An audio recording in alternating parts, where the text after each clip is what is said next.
Makalipas ang halos 2 taon, Pugong Biyahero, binalikan ng maglola na natulungan niya noon. Walang iba kundi si Chef Aiza at ang lola nitong si Nanay Lisa. Ano, kamusta na ikaw? Okay lang. Kilala mo pa ako? Ha?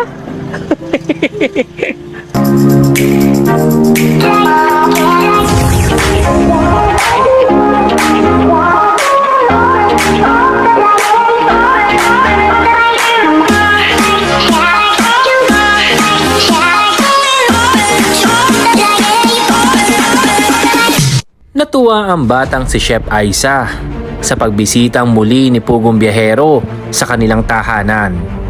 Ganon din ang nadarama ni Nanay Lisa na halos 2 taon nang hindi nakabisita si Pugong Biyahero dito at ngayon ay masayang masaya sila at nakabalik ulit si Pugong Biyahero.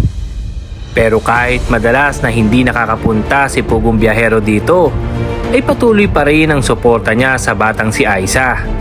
Dahil si Pugong Biyahero pala ang nagpapaaral dito. Ay, may medal. Very good. Anong award mo? Anong honor? First. Wow, first ka! Wow! Ang galing! Tingnan mo. First honor ka. Upo ka dito. Galingan mong mag-aral, ha? Okay. Para at least may ano ka, ha? Maganda ang future. Okay, anong favorite subject? Math. Oh, galing, oh. Kaya ngayon, alam niya na. Oh, ano pang sunod na favorite subject? English. English? Yun nyo naiintindihan ako mag-Tagalog. Kasi noon, Tagalog na yung pinapanood niya. Sino nagpapaaral kay Aiza? Ikaw. Ako. Ikaw. Oh, sige. Nasaan na ba anong kinukuha mo? Ganyang kabait si Pugong Biyahero. Kahit na hindi masyado nakakapunta kay Aiza, ay patuloy pa rin ang suporta nito dito, lalo na sa kanyang pag-aaral.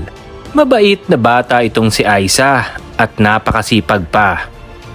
Dahil simula nung 5 years old pa lang ito, ay kasama na siya ng kanyang lola Lisa at siya nagiging mata nito sa lahat ng bagay.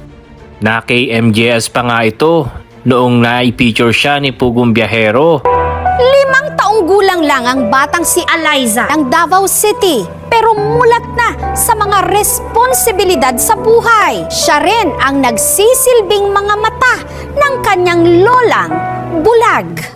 Kalagayan ni na Aliza, nakita ng vlogger na si Paul.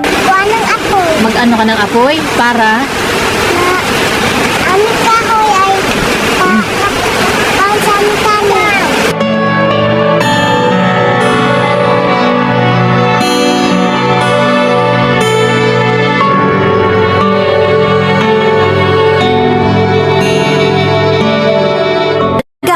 para maipagpatayo si Nanay Eliza ng Believe we found something this good.